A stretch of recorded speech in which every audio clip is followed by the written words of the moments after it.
The Philadelphia Eagles are headed to Super Bowl 57. Getting it done on the ground, that's Miles Sanders' touchdown number 1. On the defense, Haason Reddick, that was his first sack of the day. Miles Sanders, he had fun on the first one, so he wanted to go in again. Touchdown number 2.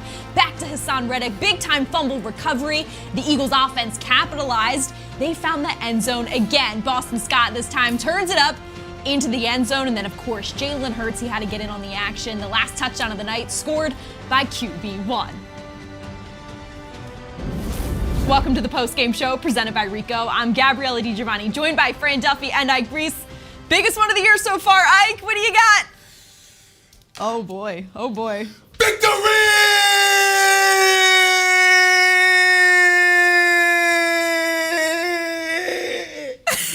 Almost died. Just want y'all to know. We gotta make it a couple more weeks, man. A couple more weeks. Almost died right there, man. I love it. No, that was awesome. That was awesome. Not as awesome as this game was today, though. And man, so many twists and turns with this game. We break down this game all week. We're thinking the matchup is going to unfold, and then you get out there on the field, and the next thing you know, Brock Purdy is out of the game. And from that point on, I just think the 49ers were just overmatched. You know, it was already going to be tough for them to win this football game. The Eagles showed their toughness, their grit. They did it on the ground today against the #1 rushing defense in the league. It's just another step in the right direction as the Eagles are headed to their 4th Super Bowl. Before we get down to business, I want to just draw attention to the chains that we're wearing. I don't know if you can tell. In honor of Nick Sirianni putting the chains on last week, we got the drip. Man, and hold on, I spin. You've been trying to make that work for all night now. It's a good time for the drip. You know, Eagles are going to the Super Bowl. We're just going to have some fun, huh? We waited a while to bust these out, but it was well worth the wait. Yes. Well worth it, yes. We look good. I think so. All right. I think we make it work. Not quite on A.J. Brown and Jalen Hurts. We're not there yet. We're not there yet. But Ours might be a little cheaper than baby theirs. steps. I don't know. I don't know if we could spend quite that the same amount of money. All right, getting into the game, Fran. I kicked us off. What are your initial thoughts? Well, just dominance on both sides of the football, and it started on the line of scrimmage, and that was something, Ella, that you and I talked about, the Eagles having a major edge in this football game. Offensive line, you run for over 150 yards and 4 touchdowns against arguably the #1 run defense in the NFL, and then defensive line took over this game and changed it in the first half. Haason Reddick, we talked about how big of a mismatch that was going to be. It wasn't like he did all of his damage against Mike McGlinchey. They left him one-on-one with a tight end. How many times have we said on post-game shows all season, stop leaving tight ends one-on-one with Haason Reddick? It never goes well if you are an offense. Whoever the Eagles play 2 weeks from now, if you're an Eagles fan, you better hope they do that time and time again. Reddick makes the 49ers pay. He takes out Brock Purdy from this football game, and the game changed after that. Josh Johnson came in and just could not get them back into a rhythm. Then he leaves the game, and at that point, the 49ers couldn't throw the football. They were one-dimensional, and the Eagles feasted. Eagles had the ball first in back-to-back playoff games. They've scored on that first possession, so that's a good thing that they can get out to a fast start. The rest of the first quarter and deep into the second quarter got a little hairy just from, it was so like stop and go between the Purdy injury, the discrepancy over the wire being in the way of the punt. A lot of penalties kind of clouded the rhythm of the game. But that last minute and a half heading into the half, the Eagles scored twice. Of course, once coming off of that Haason Reddick fumble recovery. What kind of impact did you see this defense have to keep the offense going?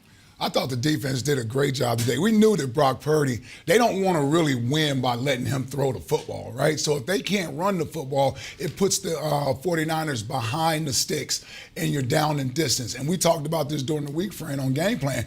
You have to be able to earn the right to rush the passer. That's what the Eagles were doing early in this game. And once Brock Purdy got knocked out of the game, I mean, the 49ers really didn't have much else going on. And you knew if you were going to be one-dimensional against this Eagles defense, it was going to be hard to move the football. But give credit to the 49ers defense for hanging in there. You knew it was a good defense, and they made things tough for the Eagles in that first half. But that long drive that was extended by penalties to give the Eagles their second touchdown, Miles Sanders' second touchdown of the game, and then you have the Josh Johnson fumble after that, that really was the game right there. That sequence, those 2 drives right before the half really was the game. What we talked about was how important it would be for the Eagles to be able to start fast in this game. And Ella, you said it on the kickoff show, is that there are multiple ways to start fast. It's not just about being explosive. Sometimes it's about being efficient. And that's exactly what the Eagles did on that opening drive. Offensively, they go out, they convert a couple of third downs. You get that fourth down conversion to Devontae Smith down the sideline, and you eventually punch it into the end zone on like the 9th or 10th play of the drive. The Eagles had 3 or 4 drives today that were in the double digits. And so when you do that, when you are able to possess the football the way that the Eagles did, you're efficient with your time. You get into the end zone 4 times on the ground. But to me, the big thing, and Ella, you made that point, is the end of the first half. That's where the game really shifted. The 49ers had never trailed once going into halftime by 2 touchdowns. The Eagles took advantage of the mistake that they made late in the first half. They take advantage by getting into the end zone, extending that lead to 14 points, and obviously the 49ers never able to recover. They came out in the second half, and you could just tell that they knew that they were kind of sunk. They didn't have that ability to come back in this game just due to the injuries they had and the way the Eagles defense was playing. The Eagles were able to take advantage of mistakes, and they were able to make them pay. We're going to keep breaking things down here at the NovaCare Complex, but first, we're going to go back over to Lincoln Financial Field, where moments ago, Jalen Hurts took the stage during the trophy presentation.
Having some technical difficulties. We'll get back to the trophy presentation a little later in the show. But I think what was important from that trophy presentation, that was the most animated, smiley Jalen Hurts I think we've truly ever seen. Yeah.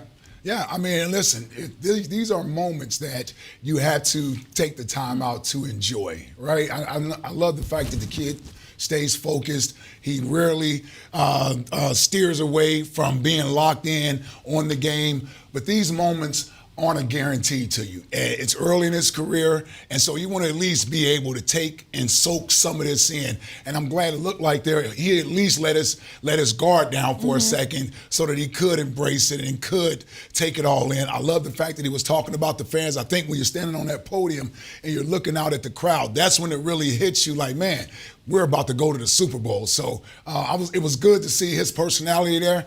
And believe me, he knows that the job isn't done yet. So I expect to see a few more smiles in a couple weeks. So you know that one of the things he's saying to his teammates right now is we're going to enjoy this. And being able to have that emotion on the sideline. This wasn't an hour after the game or 2 hours after the game, the next day. Having that happen right after the final whistle, to be able to see that emotion that he's sharing with his teammates, with his coaches, with the entire organization, and then having the cameras rolling, having that mic there, you can really see why Jalen Hurts is magnetic as he is and why his teammates and his peers are as drawn to him as they are. You can kind of see that there in that little 2-minute segment. All right, I think we got it teed up now, so we're going to roll back on the trophy presentation here from Jalen Hurts.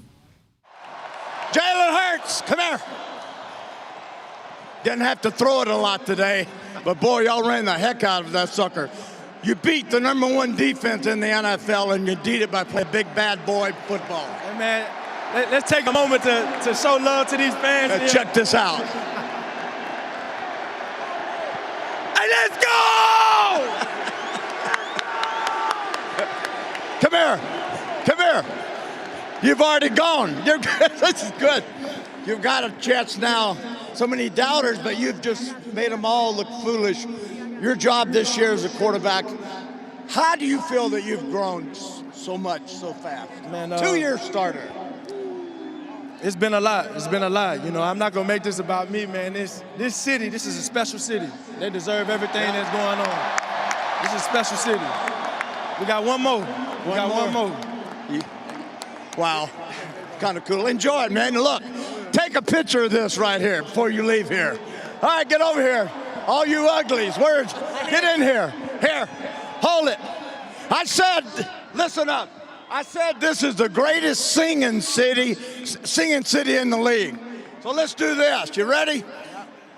Fly, Eagles, fly. 1, 2, 3. Fly, Eagles, fly on the road to victory. Fly, Eagles, fly. Score a touchdown, 1, 2, 3. Hit them low, hit them high, and watch those Eagles fly. Fly, Eagles, fly on the road to victory. All right.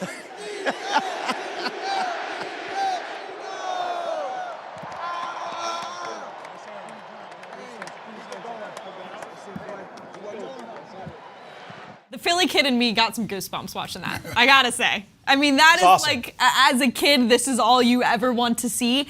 And just to see this team, see the smile on Jalen Hurts' face, see A.J. Brown up there who just got here last April, and then to see Jason Kelce, Lane Johnson, Fletcher Cox, Brandon Graham, who've done this before, but get to do it again at such an older age is really special. Yeah, and I mean, you really can't take it for granted. You really do have to enjoy it, soak it all in, because these are the moments that when your career is over with, that you're going to be thinking about. You know, I still think about those conference championship games. Unfortunately, we lost more of those than we won, but the one that we finally won in 2004 against Atlanta, I can remember looking in the face of Jim Johnson, a guy who rarely showed any type of vulnerability. I mean, to see Jim Johnson tearing up during that championship celebration after the game, it just lets you know all that hard work that you put in to get to this moment and then get over that hurdle to get the opportunity to play for a championship. It really is special. It really is special. So hope these guys realize just how special it is. And this is a group of players that will walk together forever if they take care of business in 2 weeks. But even being a conference champion is something that ties you together. I know it does with me and my brothers that played here during the time that I was here. I will say, like, when you guys did climb that mountain in 2004, you did win that final game.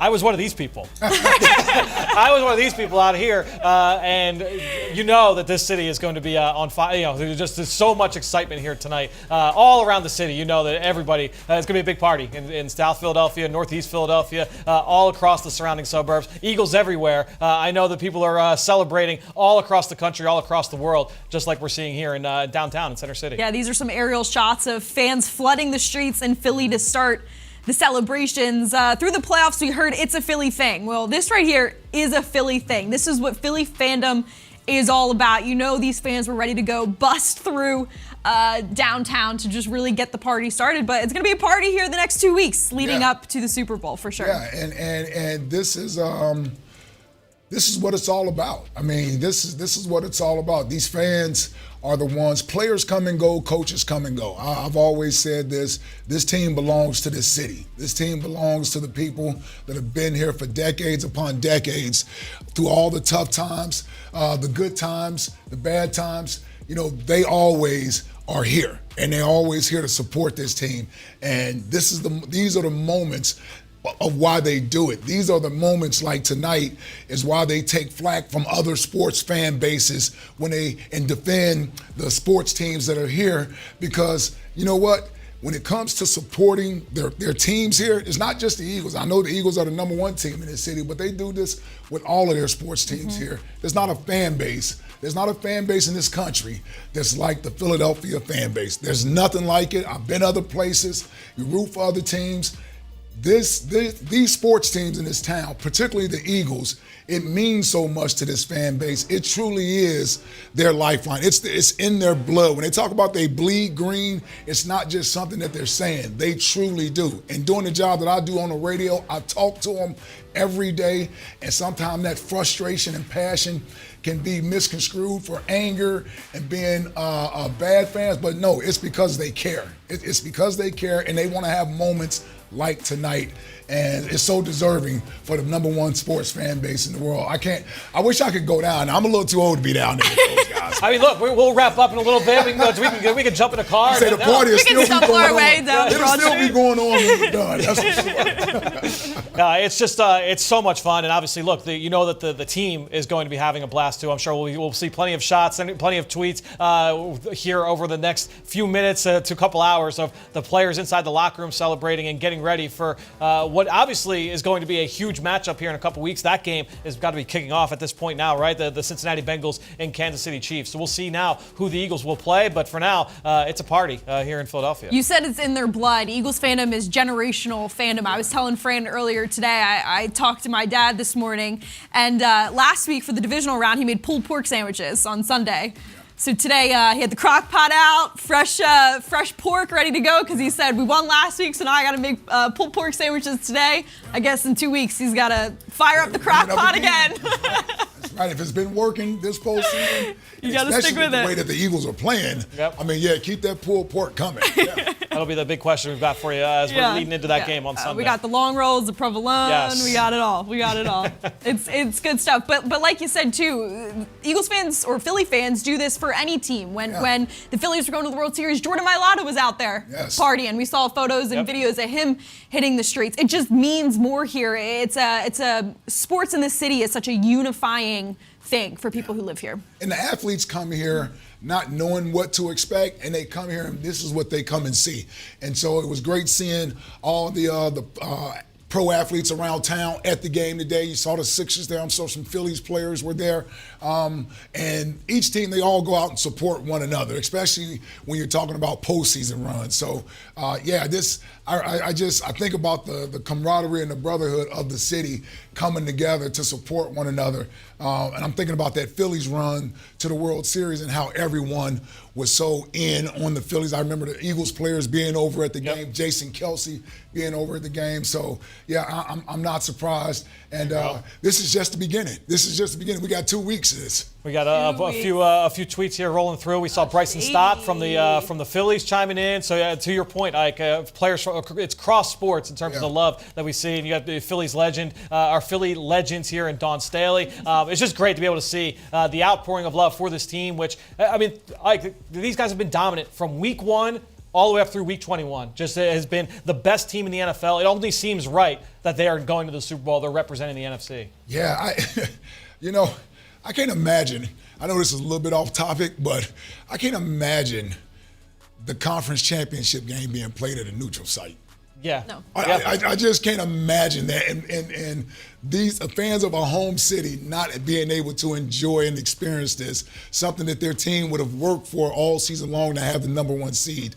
I just hope it doesn't go down that road where they want to be at a neutral site. A lot of players were asked about that this week. How do you feel about it? And they said, well, this is why every game matters, because we're fighting for this home field advantage. It kind of removes of course, every game means something, but it removes that motivation to want to win every game, because this is why it's so important. Like, look at this. You saw the atmosphere the past 2 weeks.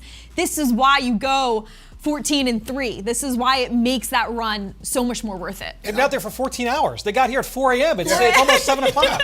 I guarantee you, those players will tell you, especially those defensive guys, because those are the guys who really feed off the energy during the game. When that game was nip and tuck early in the game, and Hassan's out there doing his thing, and they're getting after the 49ers, that crowd had to be at a fever pitch, and that's what you want. That's the advantage you have, because if you're struggling like that on the road, things can go south for you on the road or at a neutral site, but being at home and still having the energy of the crowd behind you and pushing you, man, that's why you want the home field advantage, because it gives you that edge. It's supposed to give you that edge in the championship game. That's why you're trying to go 14-3, because you want this game at home. Yeah, I think Chris Long, right, sent out a tweet during the game where just kind of posted his Apple Watch, kind of got after him, saying, "Hey, look, it's a little too loud where you're at right now."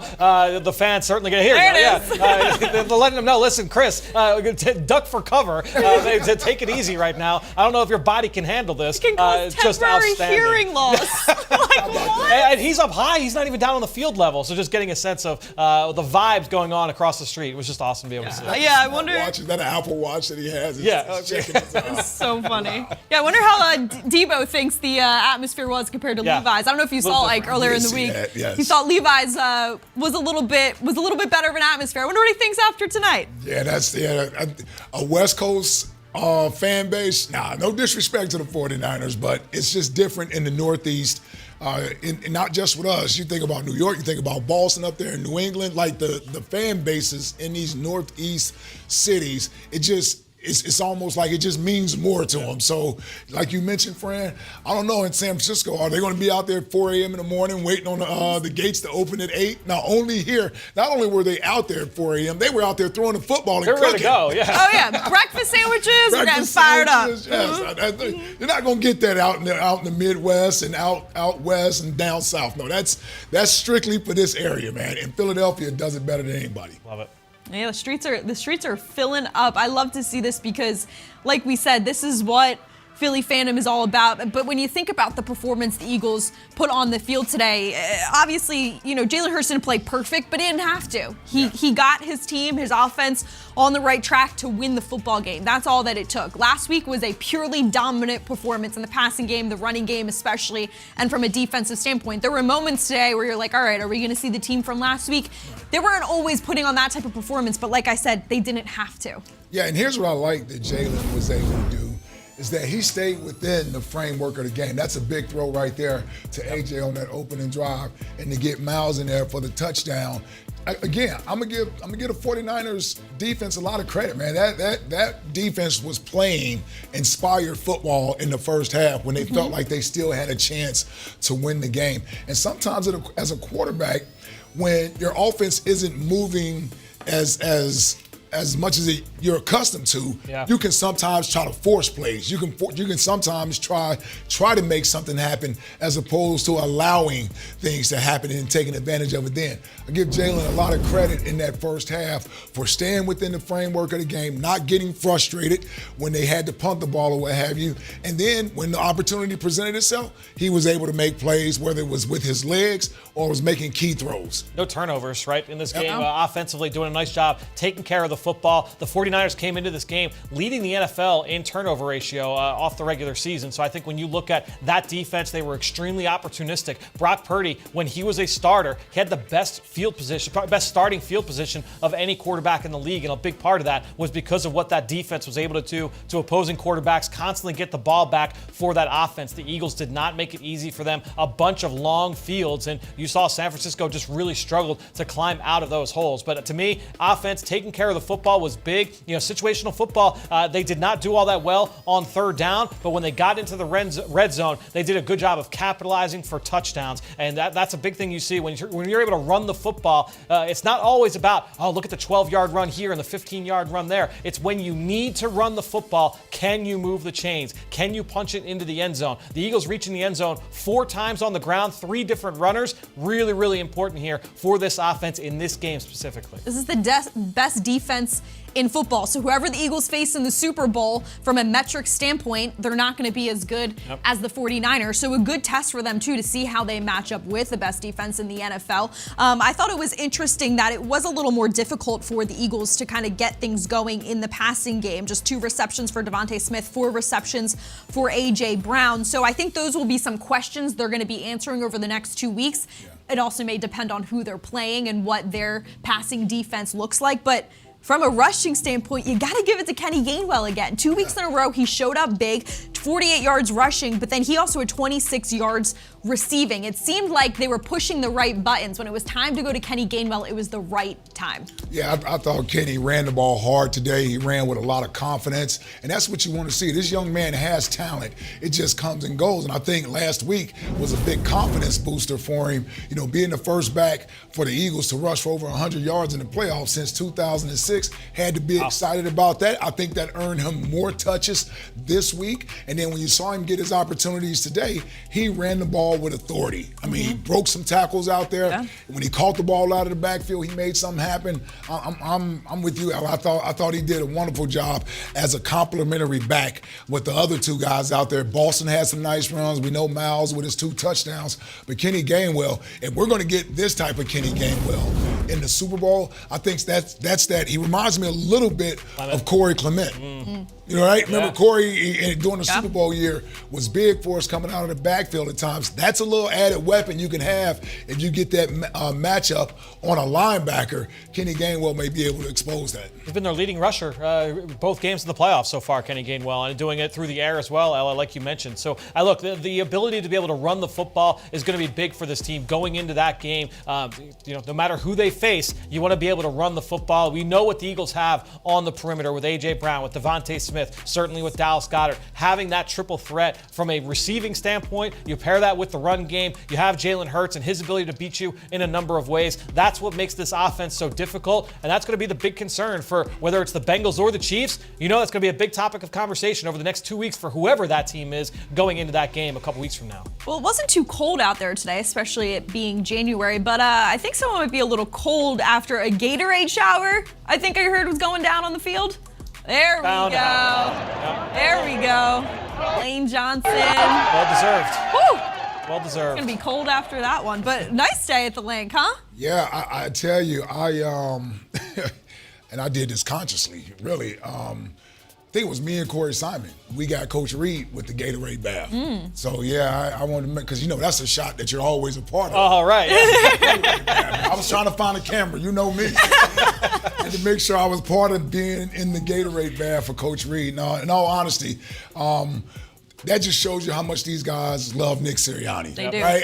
And Coach, sometimes from the outside, takes a little flack for the way that he goes about his business. I was talking about this on the radio this week, that I was saying, if nothing else, you can't call him fake. He's authentic. No question. He is who he is, and he should stay true to himself. That's why his players love him. That's why they play hard for him. He knows they have his back, and he has their back. So I see that, and I see guys saying, you know what, this is our guy.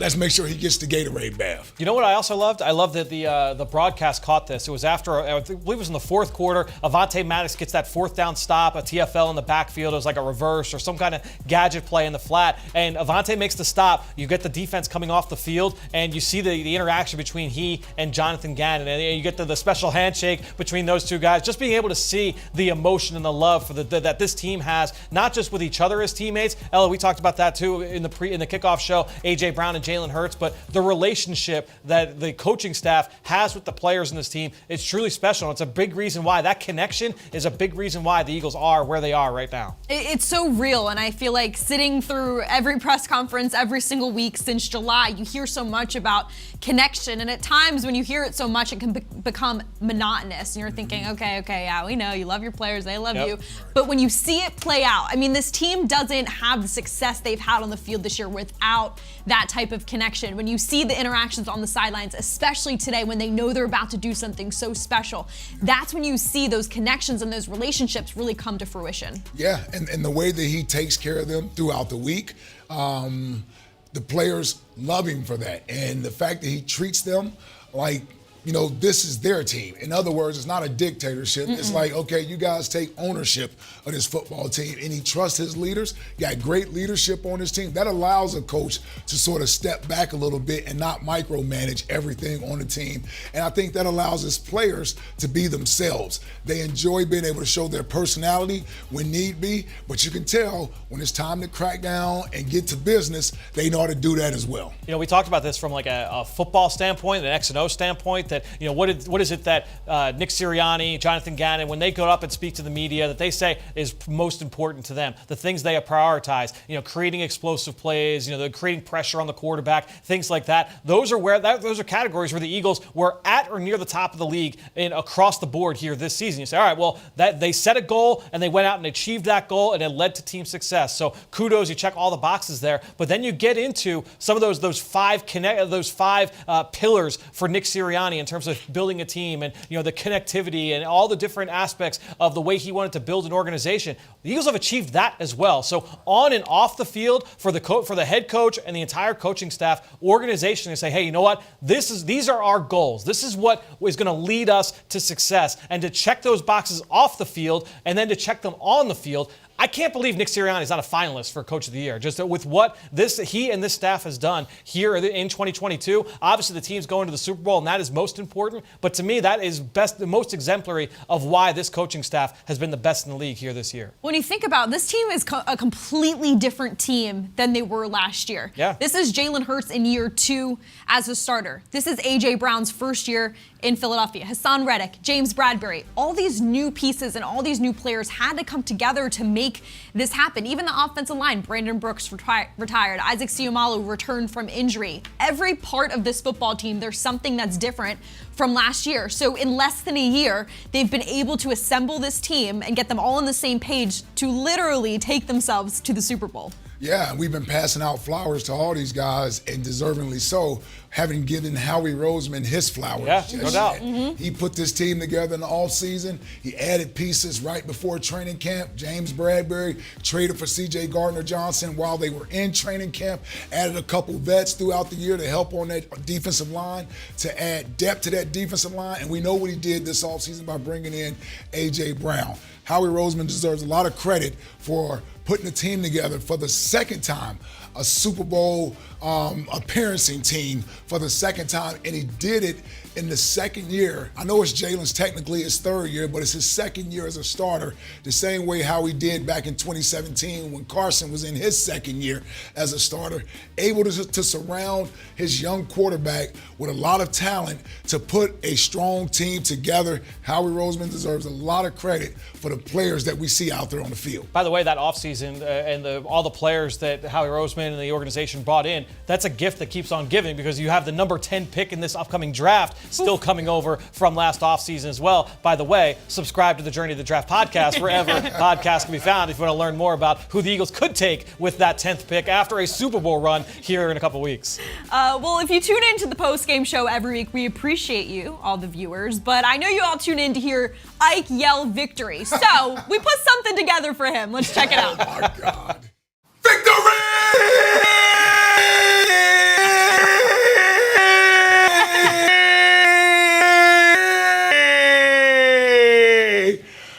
Woo! All right, we're going to have some fun. Nick Sirianni, he's at the podium. You didn't wear a jersey? You got it. Miles, you sit with me. Taylor, you stand right there, girl. Well, sit. No, you're gonna let Taylor sit? My man, hey. My man, good job, buddy. Gave a seat up for his little sister. That was pretty special. Wait, that. What do I have what? Do you want to sit? We're good.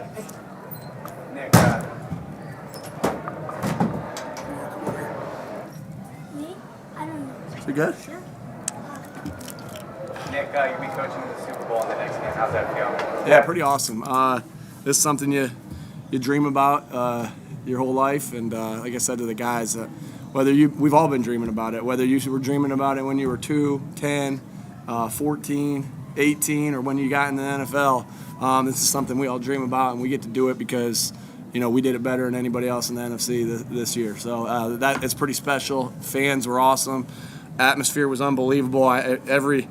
When you guys go into our indoor, there's always that picture in the back part of it of the 2017 NFC Championship game, and it's just the electricity of the stadium. And what are you doing? We're looking forward to getting another one up there, another picture up there of this special moment that we had. But looking forward to celebrating this with loved ones and then moving on and getting this next one. Nick, you were 2-5, and you talked about football intelligence since day one when you got here. When DiGiovanni makes that play and then immediately starts calling for no huddle, is that something that you teach or impress upon him? And does he have the authority to do that, and you guys just get to the line and there's no replay? Yeah, football intelligence, like smart players do smart things, and he did a smart thing right there. He made an unbelievable play. I don't know if he caught it or not. I haven't seen the TV copy. You didn't catch it? Well, then that was even better of a play.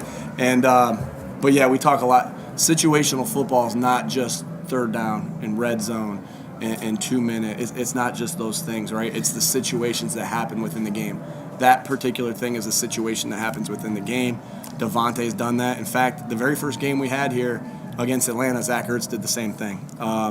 And again, smart players do smart things, and we've had a couple of those, and our guys are, we talk a lot about it. Our guys are locked in, and this is a special group of guys. Is there a particular instance, though, that you talk about in practice where, maybe you didn't make the catch, let's run a play quickly? Yeah, I think that's exactly what we're saying. I mean, that's just, that's a situation that pops up, right?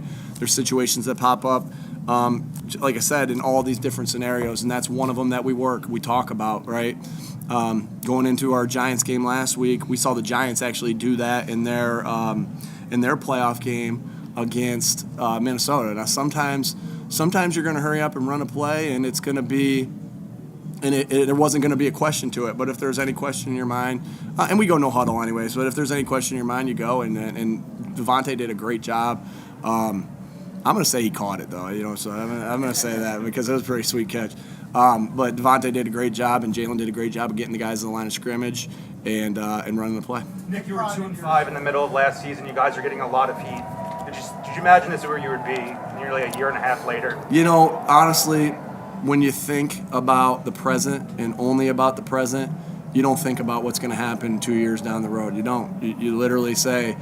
And I think that was the biggest lesson of being 2-5 is, hey, we got a big hole to climb out of. And if I look at this mountain and I say to myself, I got to climb this mountain, it's going to be a big challenge. It's going to feel like too much of a task. But if I look at that mountain that we were in and say, we just got to climb this part today, and we got to climb this part tomorrow, we got to climb this. You don't think about it. You just think about the part you climbed today. I think that's what that teaches you. And so you don't think about what could happen 2 years down the road. You just put the work in, right? You just put the work in each time, over and over and over again. And you know what? Sometimes you get the result, and sometimes you don't. And I'm just happy we got the result of where we are right now because the guys have just, put their head down and worked day by day. And now we're in this spot, and we're going to go and give it our best shot here in a couple weeks.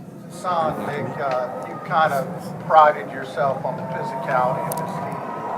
He kind of set the tone with the strip sack, and obviously you never hope anybody gets injured, but that completely changes the game. And you talk about game records on defense. You kind of wrecked that game. Yeah, you want to try to make the quarterback feel as uncomfortable as possible with everything. Whether that's the fans and making it loud, whether that's disguising the coverages, or whether that's hitting them. And you don't ever want anybody to get dinged or get hurt. And I hope he's okay. But it definitely did change the game.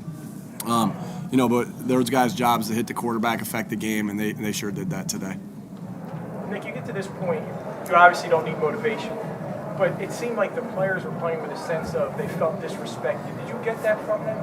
I think, I just think that we wanted to come out and make sure that we know how mentally and physically tough we are. And physically toughness is one part is about physicality, and the other part is about mentally tough. And we got mentally tough guys that have been through ups and downs, not only on the football field but in life.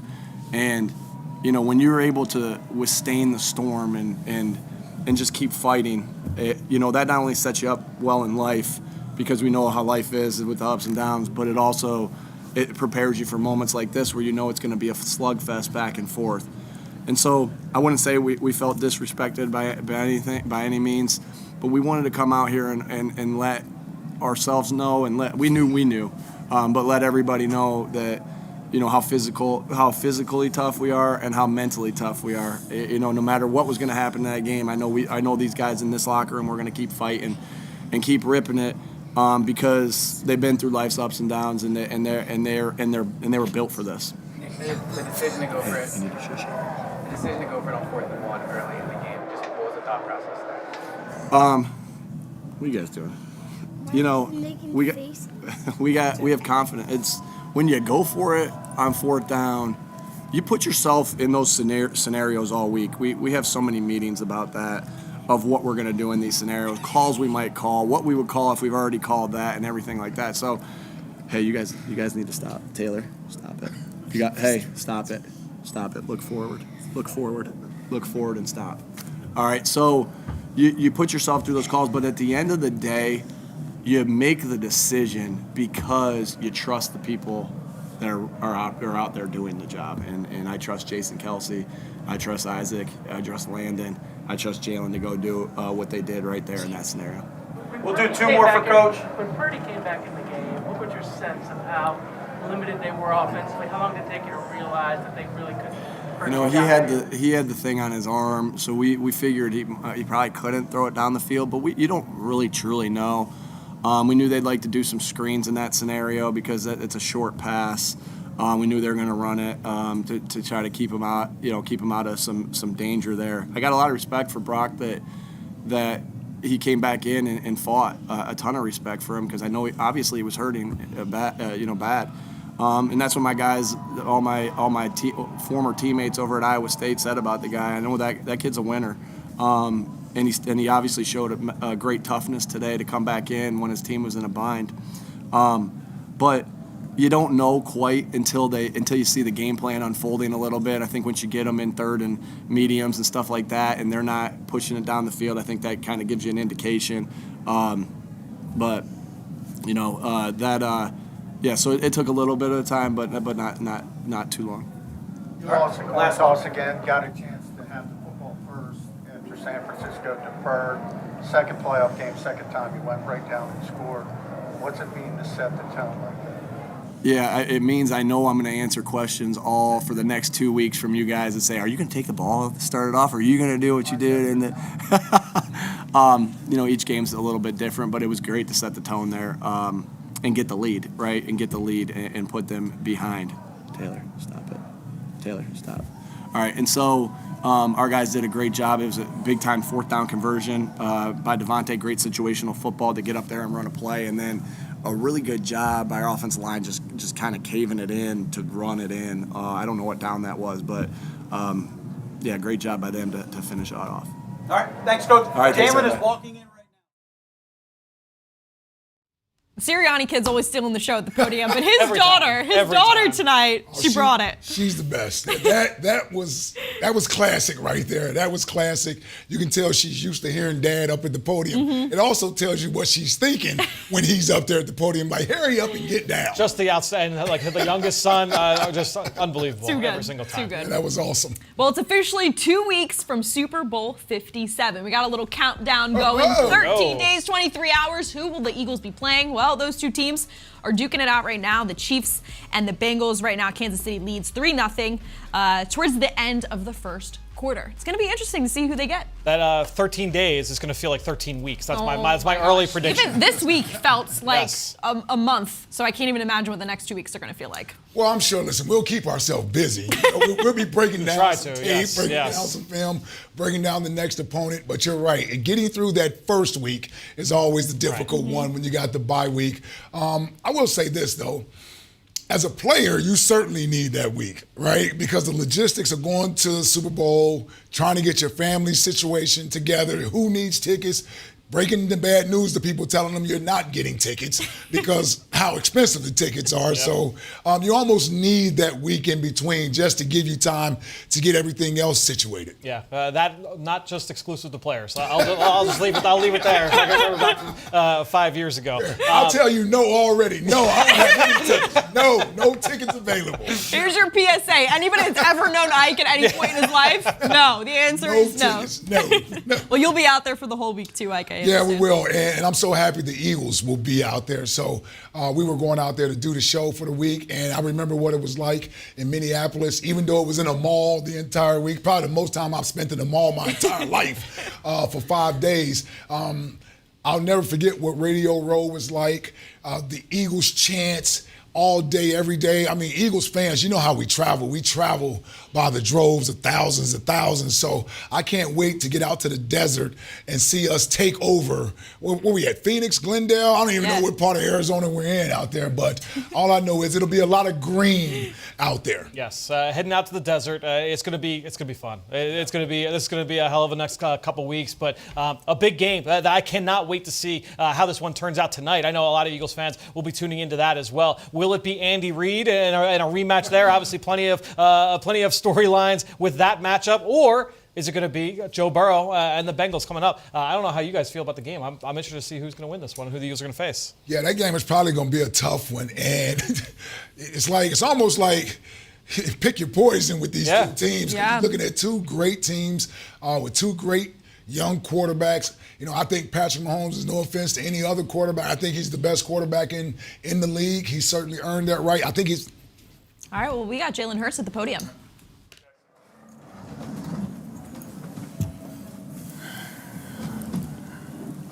Jalen, when you hear that the Eagles are going to the Super Bowl, just how do you process it? I'm going to the Super Bowl. What are some of the emotions you've been going through since this game ended?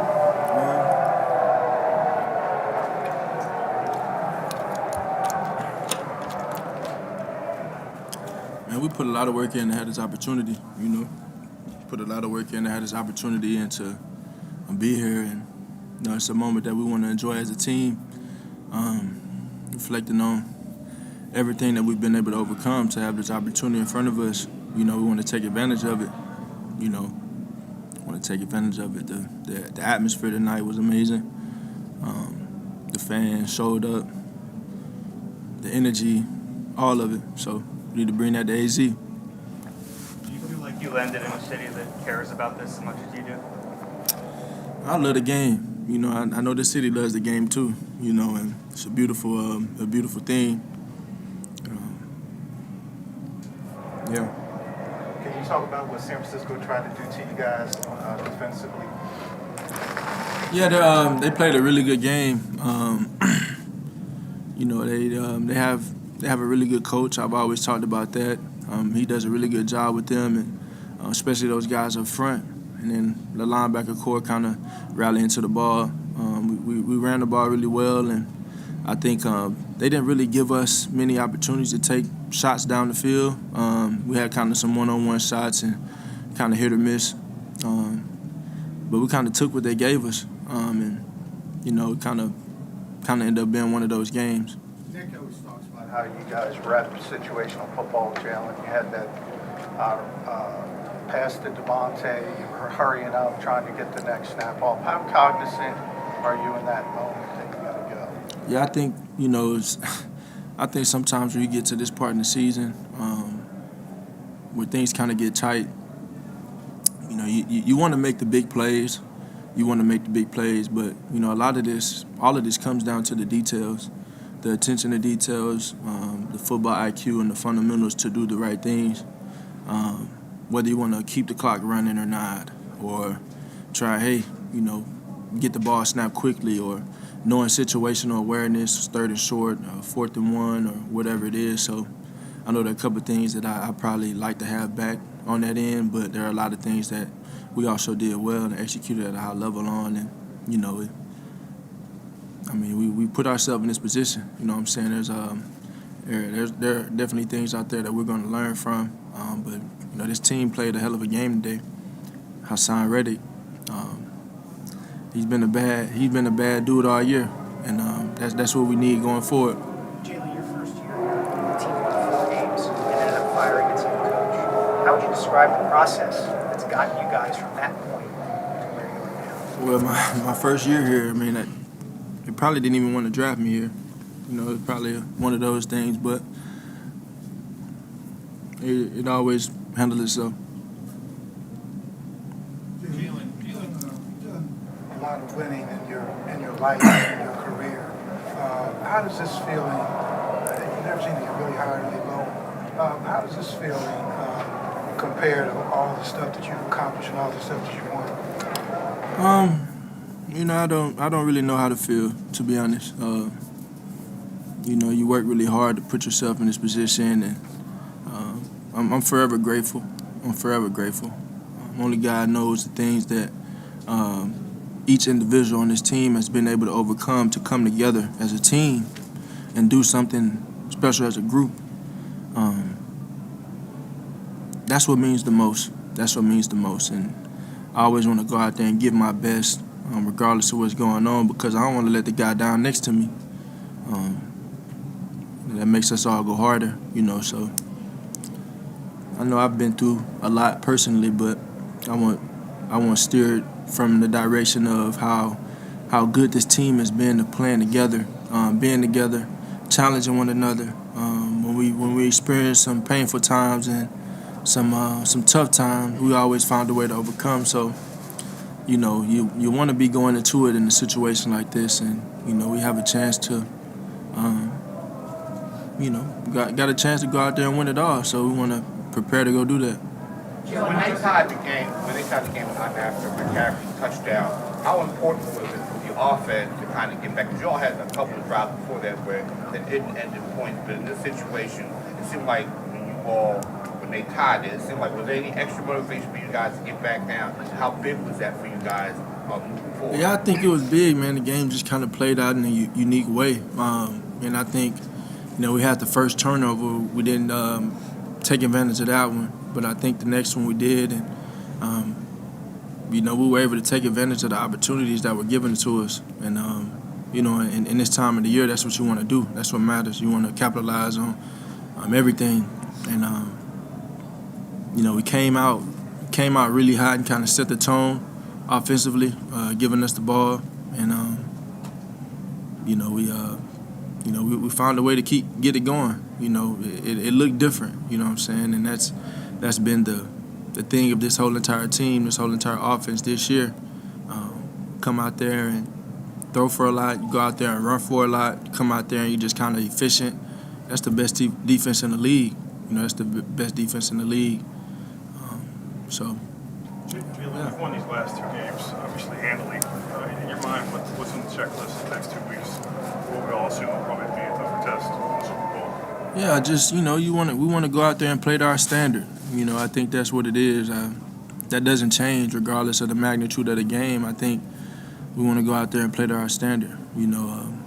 Today was good enough to get the win and advance, but we still want to go out there and play to our standard. And in the end, with however the chips fall, I'll be able to either enjoy it or not. Only have a handful of quarterbacks in this franchise ever history to lead a team to a Super Bowl. You've done it in the very early part of your career. Will that ever sink in at some point tonight, tomorrow? I said this earlier in the week that it's not a time for reflection. It's hard. It's really hard for me to do that. I try to, what you guys say, enjoy the moment, but my joy comes in winning. But I know the job isn't done, so I never felt like I never always knew how far we'd come. I never knew how far we'd go, but I never said it couldn't be done. So. Just take 2 more. John, you said a little bit ago they probably never wanted to draft me here. Did you mean the front office, the fans? Explain that. I know. There was a big surprise to many. But my favorite verse, I went through a lot of stuff in college, and it kind of stuck with me. John 13:7. You may not know now, but later you'll understand. Hopefully, people understand. How proud are you for handling the way you handled the championship game against Georgia? How proud of you for the way you handled that situation? We got new moments and new times. I think my character, I've been raised to be who I am, and I think as the times change, the character doesn't. So I always try and never get too high, never get too low, and I always give my best. Okay, thanks, Jalen. Thanks, everyone. Cool as a cucumber, like always, Jalen Hurts. But at the end, I thought he said something so interesting. He said, I've been through so much in college. And he said, you may not know where you're going now, but someday you'll understand. And he said, I hope you understand now. That is huge. Love That is why you draft a player like Jalen Hurts, because he always believed in himself. He always carried himself with confidence, whether he's sitting behind Tua or leading Alabama to a national championship. And that's the guy you have here now in Philly. Yeah, I mean, listen, when they met with Jalen down at the Senior Bowl a couple years ago, I believe it was, they had to be thoroughly impressed with him, right? You sit down with him, and he's a young man that seems like he's wise beyond his years, first and foremost. He always seems like he's the adult in the room. And for a young guy to sort of have that type of presence about him, it's very impressive. You know, I can remember when I was a first or second year player, the last thing I was thinking about was being the leader of the team, right? I was just happy to be in the NFL. I wanted to enjoy what it felt like to be a professional athlete. And for this kid to be where he's at from a mental standpoint, I believe it's really the biggest reason why we're in the Super Bowl, because his development as a player, his dedication, the work that he put in the offseason, he followed Nick Sirianni, Shane Steichen's, Brian Johnson's sort of directives they needed for him to improve upon in the offseason last year, because they know he needed to work on some things to become what you see right now. He deserves all the credit for putting in the work, because when you're that young, sometimes you think you have all the answers figured out already. And this guy, he seems himself to always reset the bar as far as where he needs to be at. And that's a trait as a young player you just don't see in young guys. Can I share a quick Jalen Hurts Yeah, anecdote please. story?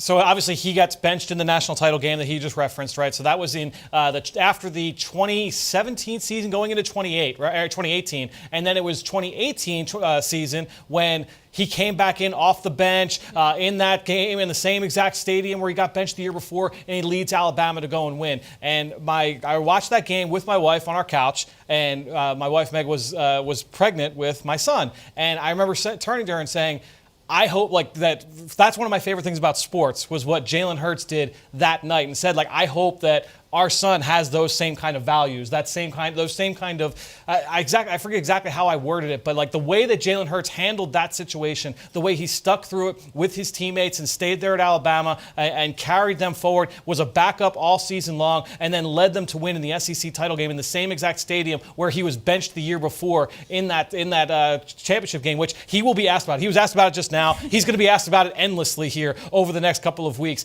But to see that's one of those things that you get drawn to people like that. And to me, that's one of the first things that always stood out to me about Jalen Hurts was how he handled that entire calendar year. And that's stuck with me since that point. Now he's leading the Eagles to a Super Bowl in Arizona. Yeah. Well, if you tuned in with us earlier on in the show, you saw a compilation we did of all of Ike Reese's best victories throughout the season. While our social team, they got in on some of the fun. Here's what they put out for us.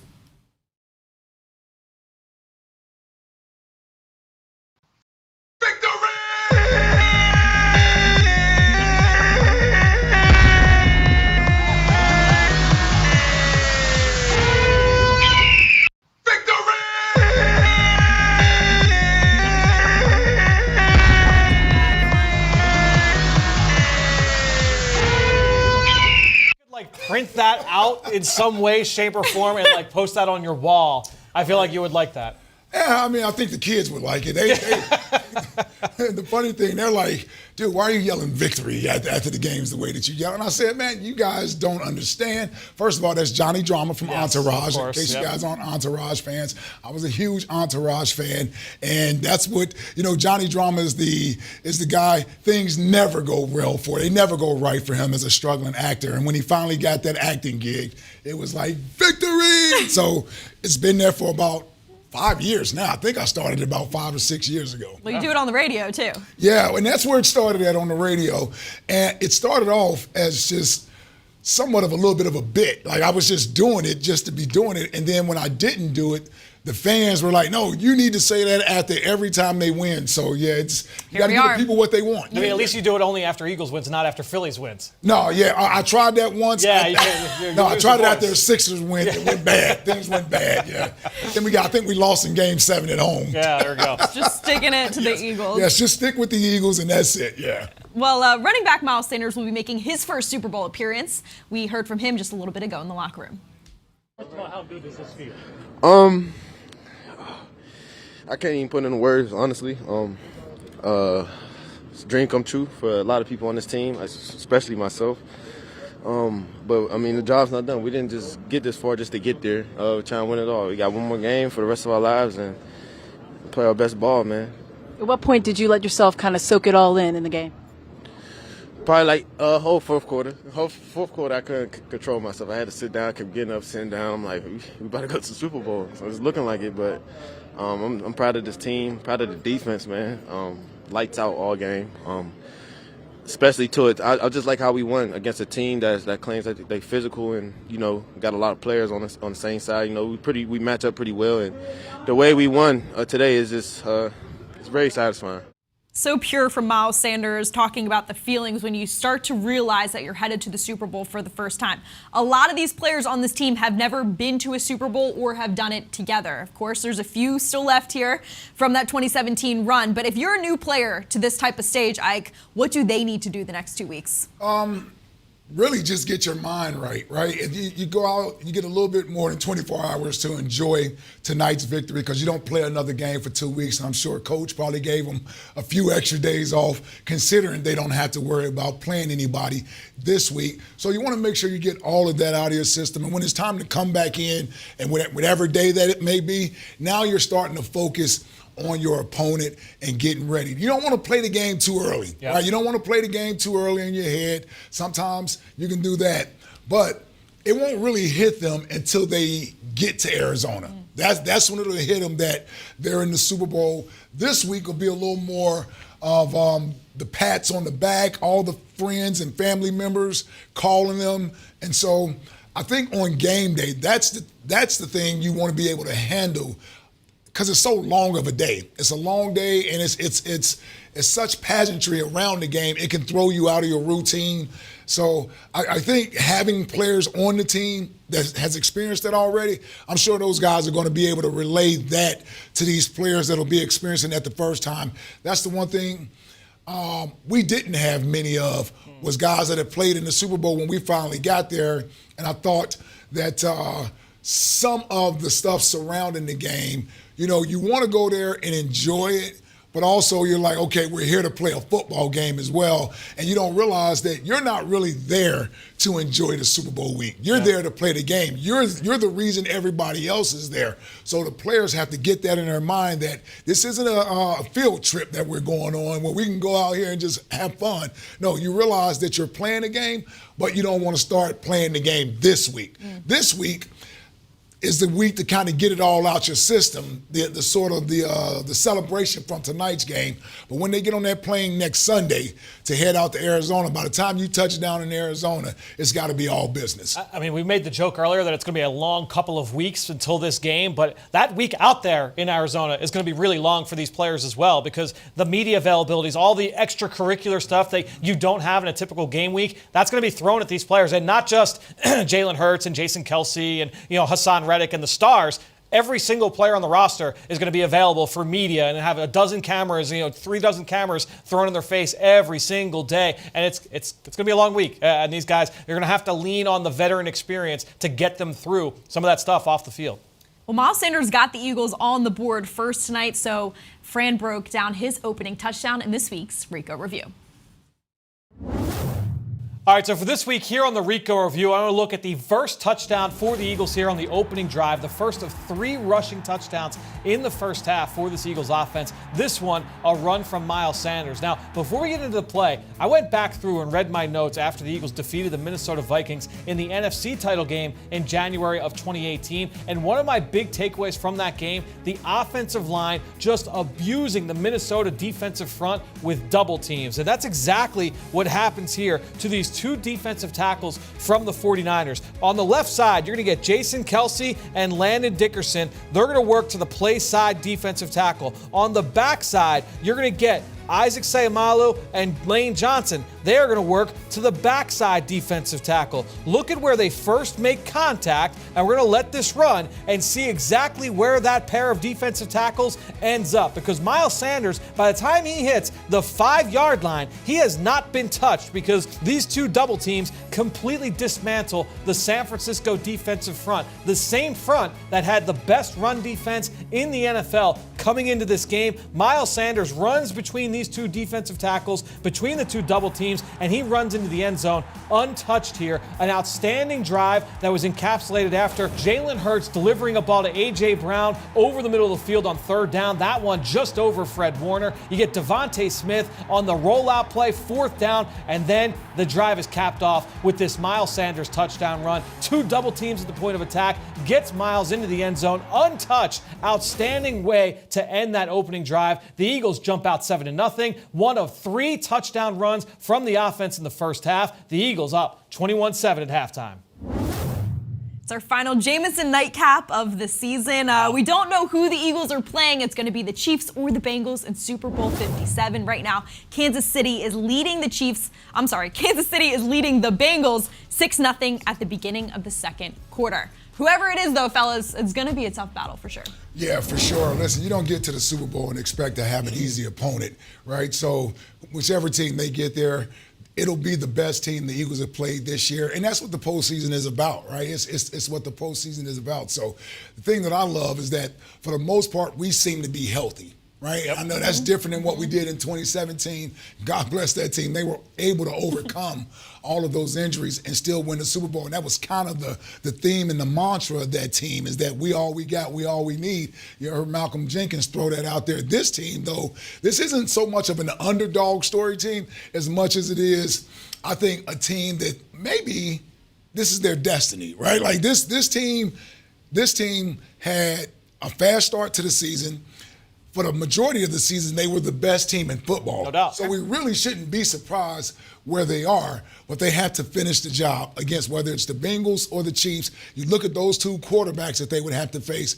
I can't wait to see these teams match up. No matter who it is the Eagles play, it's going to be a great game. Honestly, I think you look at it, and no matter who the Eagles play, like you mentioned, it's going to be a really interesting matchup. 2 elite quarterbacks in Patrick Mahomes and Joe Burrow. 2 run games that have really come alive in the second half of the season. What Cincinnati and Kansas City have done from committee backfields. You have the playmakers on either side of the football there, where you have Jamar Chase and T. Higgins. You have Travis Kelce, obviously, for the Kansas City Chiefs. And then 2 defenses that will put a lot of pressure on Jalen Hurts and this Eagles offense. They do it in different ways, but they will put a lot of pressure, whether it's Steve Spagnuolo, someone that Ike Reese knows very well, and they will try and heat up Jalen Hurts with a lot of blitzes and man coverage, or if it will be the Cincinnati Bengals and Lou Anarumo and everything that they do from a disguise standpoint and a zone pressure standpoint. So plenty for us to be able to break down here in the next couple of weeks, depending on who the Eagles play.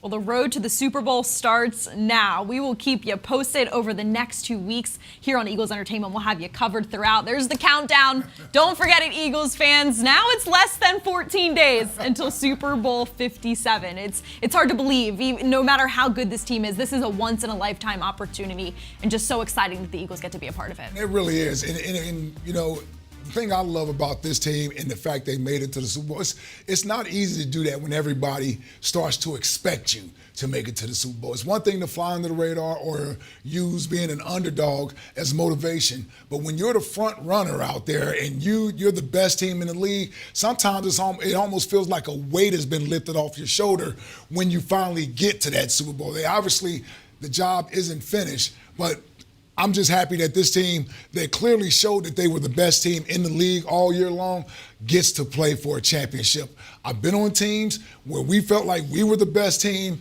in the year all year long, and we didn't take care of business like we were supposed to, so we didn't get a chance to play for a Super Bowl. I'm glad this team took care of business, and they're going to get another chance to prove they're the best team in the league. A lot of our viewers may not have caught these angles on the broadcast, but at the end of the game, you saw a lot of shots of that San Francisco 49ers bench, a team that obviously came into Philadelphia with a lot of confidence in their ability to represent the NFC, and you could see the looks on their faces of disappointment. This is not a team that was new to the spotlight. They've been here 3 out of the last 4 years, but have only been able to punch their ticket to the Super Bowl 1 time. So the Eagles cannot take this moment for granted. You have to take it all in and enjoy every second of the next 2 weeks. Well, that'll do it for us here in Philadelphia. We will see you in Arizona for the Super Bowl. We're going to end this the best way we know how with the Eagles fight song.